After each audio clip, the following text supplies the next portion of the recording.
सत्संग जी, प्रेम से कहना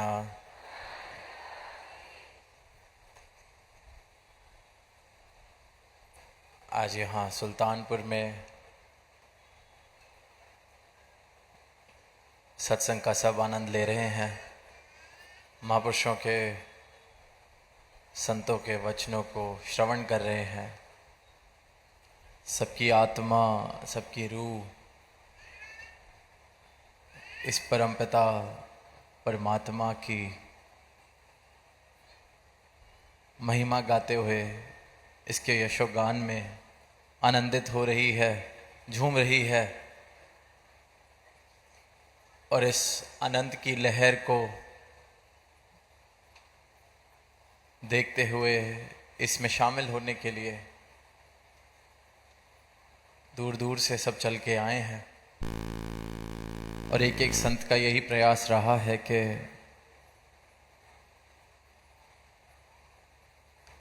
ये आनंद, ये मस्ती, ये जो रूह की खुराक है, आत्मा की खुराक है, ये जो परमात्मा से मिलन होने के बाद इस आत्मा का जो जीवन में अवस्था मिली है, हर एक का यही प्रयास है कि ये अवस्था मुझ तक सीमित ना रह जाए, सिर्फ मैं इसका भागीदार बनकर ना रह जाऊं।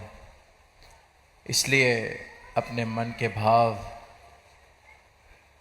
सबके साथ साझा करते हैं, इसलिए ये आवाज़ देते हैं खुले मैदानों में गाकर, नाचकर, शब्दों द्वारा,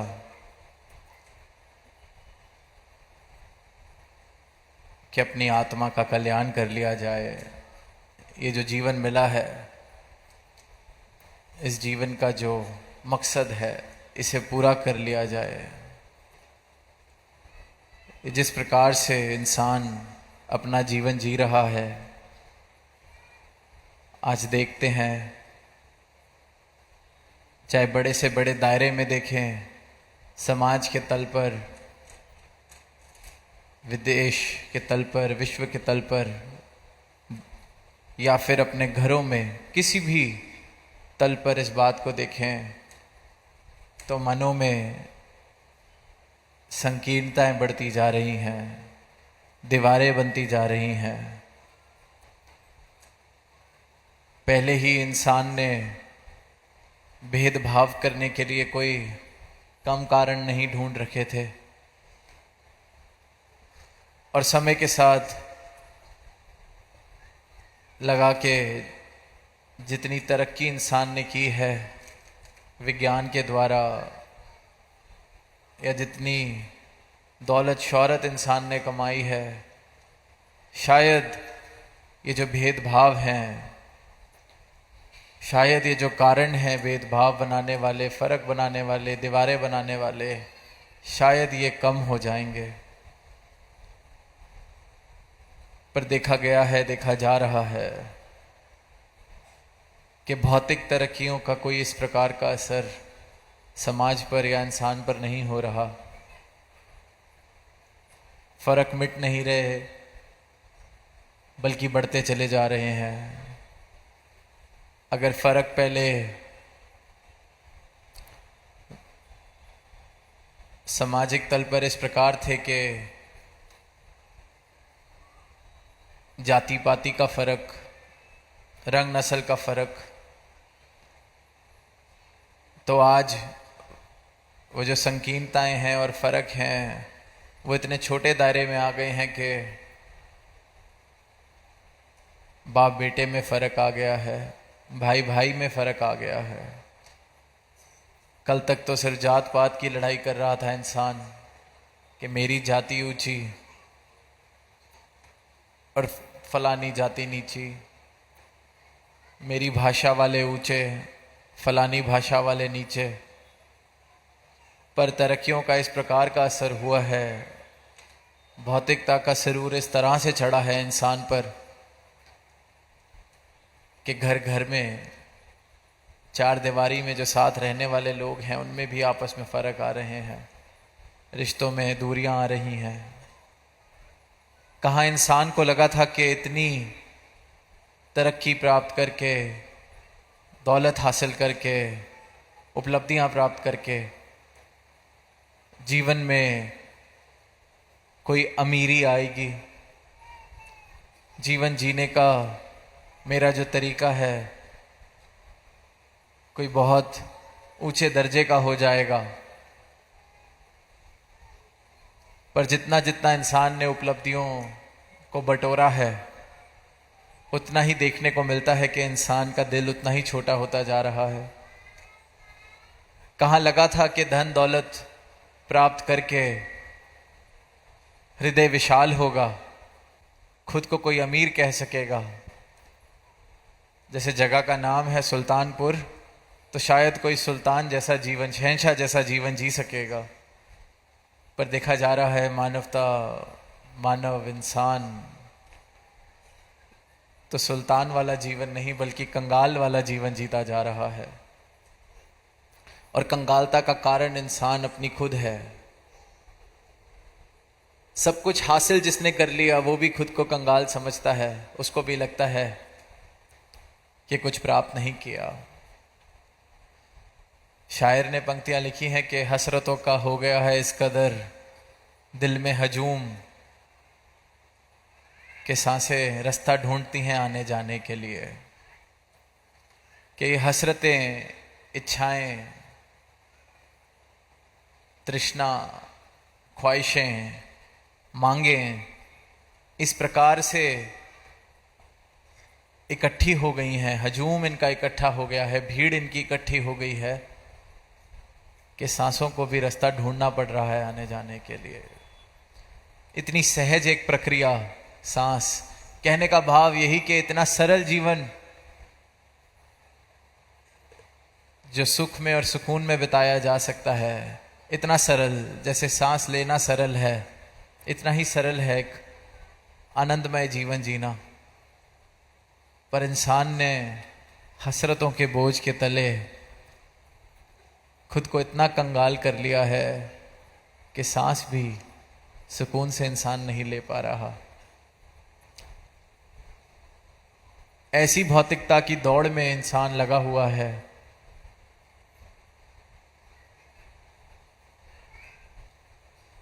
कि आराम ही नहीं है। सुल्तान तो तब कहा जाए कि अपनी मर्जी से आराम कर सके, अपनी मर्जी से अपने मन की दशा को संभाल सके। यहाँ तो हाल ऐसा है कि कोई ज़रा सा कुछ कह जाता है तो एक अच्छा खासा किसी का दिन चल रहा होता है और बिल्कुल खराब। सुबह बहुत अच्छा दिन किसी ने अपना शुरू किया और रास्ते में चलते हुए किसी ने ज़रा मुस्कुरा के नहीं देखा या ठीक से संबोधित नहीं किया तो इंसान तिल मिला जाता है। तो ऐसी दशा किस प्रकार हो गई इंसान की। कोई पढ़ लिख के अफसर बना, कोई धन दौलत यश प्राप्त करके कोई बहुत ऊंची हस्ती बना, तो फिर उस हस्ती के साथ या उस पद के साथ तो सुल्तान जैसा जीवन या शहंशाह जैसा जीवन पल्ले आना चाहिए था। पर ऐसी उपलब्धियां हासिल करके ये दशा किस प्रकार हो जाती है कि कोई छोटा सा मेरे सत्कार में कमी कर दे तो मैं तिल में ला गया, आपा खो बैठता है इंसान अपना। ऐसी दशा भी, ऐसा जीवन भी किस प्रकार का जीवन हुआ। ये तो कंगालता वाला जीवन है। और इसके पीछे कारण क्या है? क्योंकि इंसान ने अपना अस्तित्व, अपनी पहचान सिर्फ और सिर्फ इन उपलब्धियों को, इन धन दौलत, यश, वैभव, संसार के इन पैमानों को अपनी हस्ती बना लिया है। अपनी कीमत सिर्फ और सिर्फ इनकी वजह से लगाता है इंसान। जितना जिसके पास है उसको लगता है वो उतना ऊंचा हो गया, उतना कीमती हो गया, उतना उसका स्थान इस समाज में ऊंचा हो गया। और फिर वो ऊंचाई हासिल कर कर सारे टाइम, हर वक्त, हर पल ये परेशानी कि अब ये ऊंचाई बनी कैसे रहे। एक कहानी दास को याद आ रही है कि एक बार एक फकीर भक्त परमात्मा का आनंदमय जीवन जीता, कुछ उसके शिष्य जिनको अपने साथ उसने अपने पास रखा हुआ, जो उससे अध्यात्म की शिक्षा प्राप्त कर रहे थे, भक्ति की राह पर चलना सीख रहे थे। तो एक दिन वो फकीर अपने शिष्यों के साथ, अपने बच्चों के साथ बाजार में निकल पड़ता है। बाजार में निकलता है तो नज़ारा देखता है कि एक इंसान एक गधे के साथ खड़ा है, गधे के गले में रस्सी बंधी हुई है और उस इंसान ने वो रस्सी पकड़ी हुई है। तो वो फकीर वो नज़ारा देख के अपने सारे शिष्यों को जो उसके साथ चल रहे होते हैं एक कोने में खड़ा कर लेता है और उसके मन में ख्याल आता है ये इतने समय से मेरे साथ हैं, शिक्षा प्राप्त कर रहे हैं, मेरे वचन सुनते हैं, भक्ति के मार्ग पर चलने की कोशिश कर रहे हैं, सत्य को प्राप्त करने की कोशिश कर रहे हैं, ज़रा देखें कितनी समझ इनको आई है। तो जो 5-6 शिष्य होते हैं उनसे पूछता है कि वो इंसान दिख रहा है जिसके हाथ में रस्सी है, जिसने गधे को रस्सी से बांधा हुआ है? सारे कहते हैं हाँ जी दिख रहा है। तो वो कहता है मैं तुमसे एक सवाल पूछता हूं, एक बात बताओ कि वो इंसान और गधे में मालिक कौन है? कौन किसका मालिक है? तो सारे बच्चे बोलते हैं कि ये कैसा सवाल हुआ, जाहिर सी बात है वो इंसान मालिक है, इंसान ने उसको रस्सी से बांधा हुआ है, वो गधे के गले में तो रस्सी बंधी हुई है, मालिक तो इंसान हुआ। तो जब सब ये जवाब दे देते हैं तो फकीर कहता है ठीक है। अब फकीर पीछे से जाता है और एक कैंची से उस रस्सी को काट देता है और जैसे ही रस्सी कटती है तो वो गधा वहां से भाग जाता है और गधा जैसे ही भागता है तो वो इंसान जिसने उस गधे को बांधा होता है अब वो उसके पीछे पीछे दौड़ रहा है, उसको पकड़ने की कोशिश कर रहा है। अब वो फकीर वापस उन बच्चों के पास आता है, कहता है अब बताओ कौन किसका मालिक है, किसने किसको बांधा हुआ है, किसने किसको पकड़ा हुआ है, किसने किसको संभाला हुआ है, कौन किसके वश में है? तो इंसान भी सोच रहा है कि दुनिया की धन दौलत इकट्ठी कर ली है तो वो मालिक है, शायद वो सुल्तान हो गया है अपने मोहल्ले का, अपने शहर का, अपने देश का। पर सोचने वाली बात और पूछने वाली बात यह है कि वो उपलब्धियों को हासिल करके क्या वो इंसान मालिक है, या वो जो उपलब्धियां हैं उन उपलब्धियों का राज, उन उपलब्धियों की पकड़ उस इंसान पर है? तो ऐसी सल्तनत या ऐसी अमीरी भी किस काम की अमीरी? तो संतों ने यूं ही चेतन किया है इंसान को कि ये जो जीवन मिला है इसको कंगालता में ना बिताया जाए। जो तुमने हासिल किया है उसके पीछे दौड़ दौड़ के तो तुम मालिक कभी नहीं बन सकते, कंगाल के कंगाल बने रहोगे। ये जीवन सब कुछ हासिल करके भी, दुनिया की सारी दौलत हासिल करके भी कंगालता में बीत जाएगा, क्योंकि असली सुल्तान, असली शहंशाह सिर्फ उसे कहा जा सकता है जिसके लिए कबीर दास जी ने भी कहा है कि चाह मिटी चिंता मिटी मनवा बेपरवाह, कि जिसकी चिंताएं मिट गई हैं, इच्छाएं मिट गई हैं, मन बेपरवाह हो गया है। अब ऐसी अवस्था किसकी है कि जिसकी चाहत मिट गई, चिंताएं मिट गई? किसकी है? सिर्फ और सिर्फ उसकी, उस इंसान की जिसने इस परम धन को प्राप्त कर लिया है, परम सत्ता को जान चुका है। क्योंकि इस परम सत्ता को प्राप्त करके ये चाहत जिसकी पूरी हो जाए, फिर बाकी चाहतें तो बचती ही नहीं है। फिर ये समझ आ जाता है कि ये परम धन, राम रतन धन मुझे मिल गया है, ये बाकी तो फिर जो इसने देना है देगा। जो नहीं देना उससे फर्क क्या पड़ता है, ये मिल गया है, ये परमात्मा मिल गया है, ये अमूलक दात मुझे मिल गई है, राम रतन धन।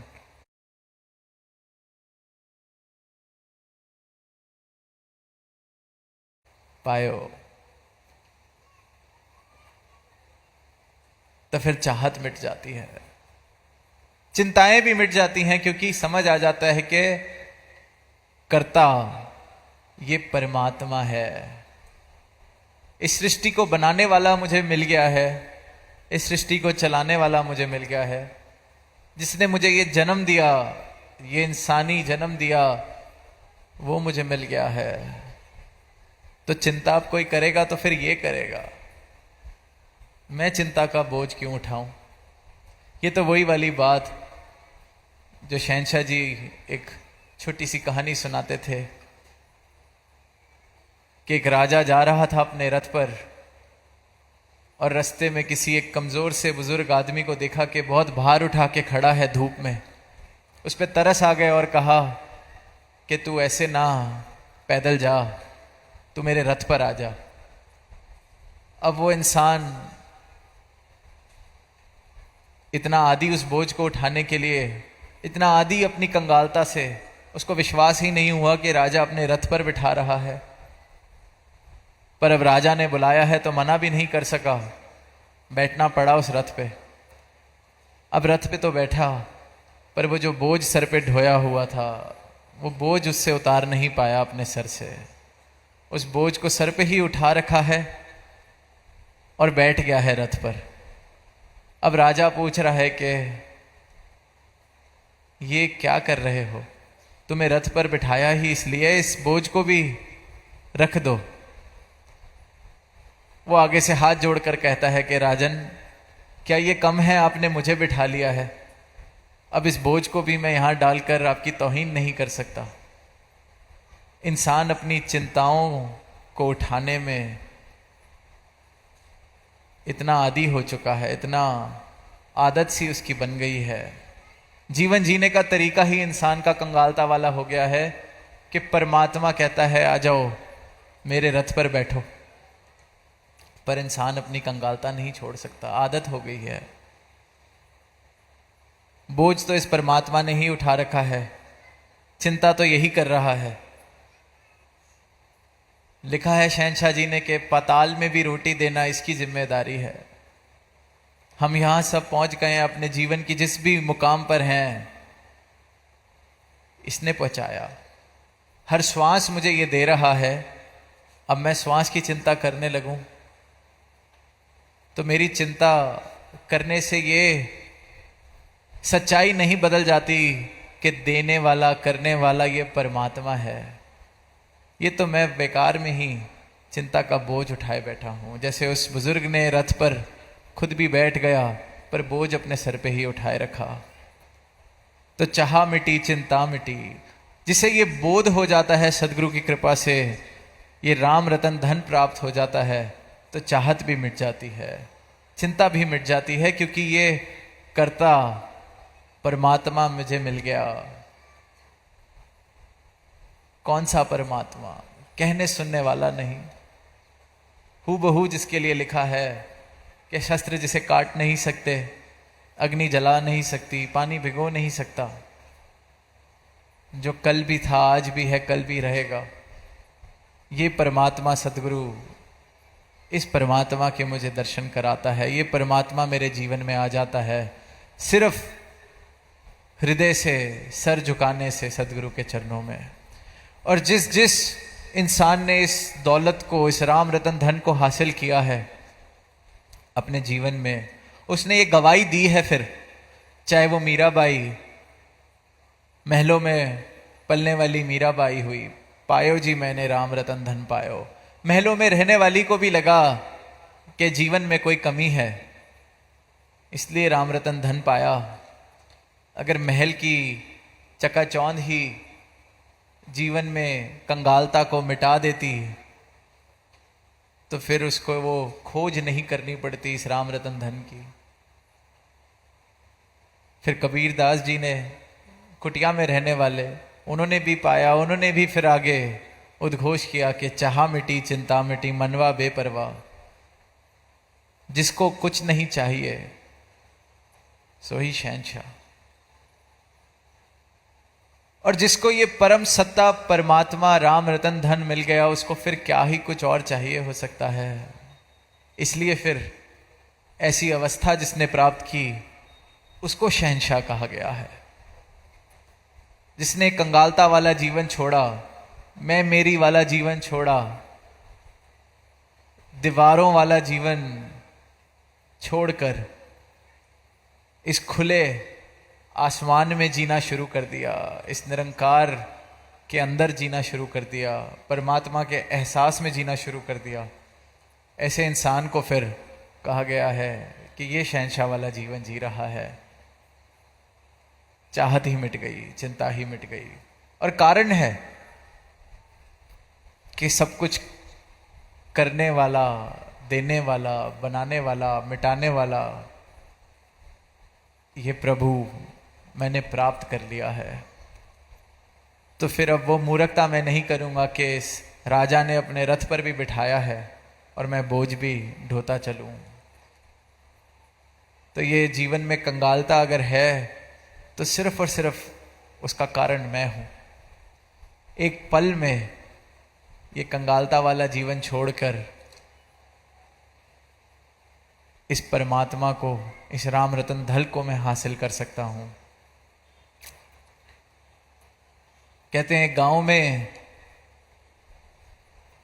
एक गुरु होते जो सारे गांव के बच्चों को अध्यात्म की शिक्षा देते।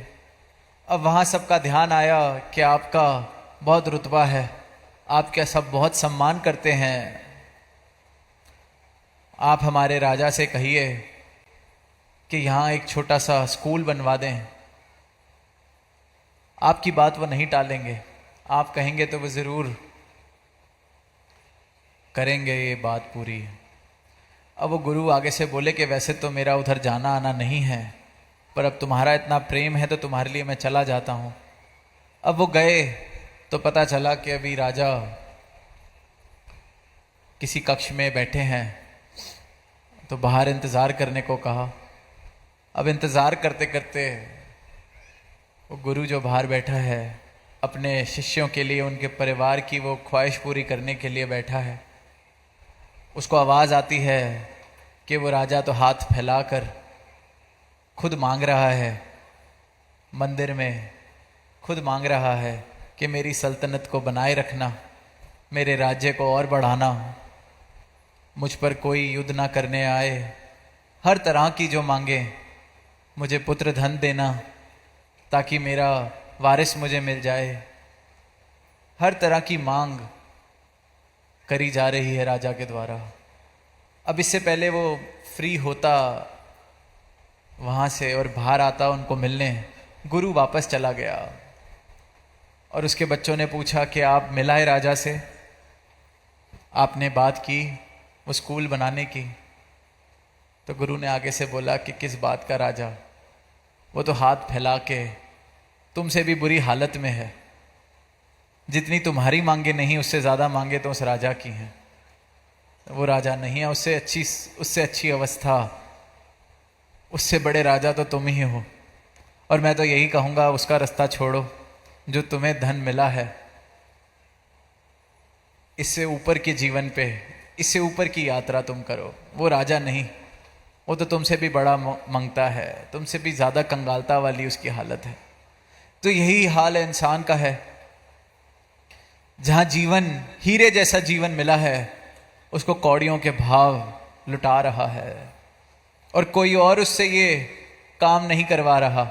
उसकी अपनी अज्ञानता, उसका अपना अंधकार, उसका अपना अहंकार उसको मजबूर कर रहा है कि वो ऐसा दरिद्र जीवन जिए, ऐसा जीवन जिए कि अंत में तरस आ जाए कि मौका तो मिला था मंजिल मकसूद हासिल करने का, पर ये इंसान तो कंकड़ पत्थर इकट्ठे करते रह गया, मिट्टी के ढेर बनाते रह गया, और मिट्टी ने तो वहीं का वहीं रह जाना है। ना उसकी कीमत कल थी, ना आज है, ना कल होगी। कीमत है तो सिर्फ इस एक अमोलक दात की, ये अमोलक दात प्राप्त करते चले जाएं, ये जीते जी जीवन को संवारते चले जाएं, जीते जी जीवन में इस प्रकार से इस राम रतन धन को बटोरें कि मेरी दौलत ये राम रतन धन हो, ये प्रेम हो, ये प्रेमा भक्ति हो, और ऐसी दौलत का, ऐसे राज्य का मैं सुल्तान बनूं जिसको जितना बांटूं वो और बढ़ती जाए, जिसको जितना बटोरूं वो और बढ़ती जाए। ऐसी सल्तनत जिसमें जितना सबको बांटूं वो सल्तनत और बढ़ती जाए। ऐसी सल्तनत तो मुबारक है, और ऐसी सल्तनत का हकदार हर एक इंसान है। हर एक इंसान इस दातार को, प्रभु को प्राप्त करके शहंशाह वाला जीवन जी सकता है।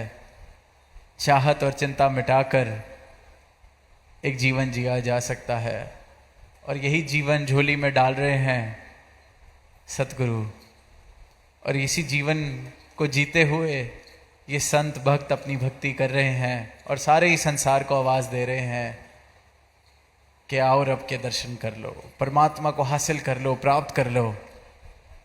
इस परमात्मा की महिमा में इस प्रकार से डूब जाओ कि जीवन में आनंद ही आनंद हो, प्रेम ही प्रेम हो। और ये प्रेम जो परमात्मा के साथ जब मेरा हो जाता है, मुकम्मल हो जाता है ये प्रेमा भक्ति का रिश्ता, तो फिर ये प्रेम मेरे रिश्तों में भी, मेरे समाज में भी, मेरे घर में भी, कारोबार में भी, सब जगह दिखने लगता है। तो ऐसा जीवन हर एक मानव के हिस्से आए, ये खूबसूरत दुनिया हम सब मिलके सजाते चले जाएं, प्रेम के आधार पर, भक्ति के आधार पर, परमात्मा का सहारा और आधार लेते हुए एक सत्य भरा जीवन, सत्य के साथ हर पल में एहसास है सत्य का हो, इस परम सत्ता का हो, इस अविनाशी का हो। तो ऐसा जीवन वाकई ही मुबारक जीवन है।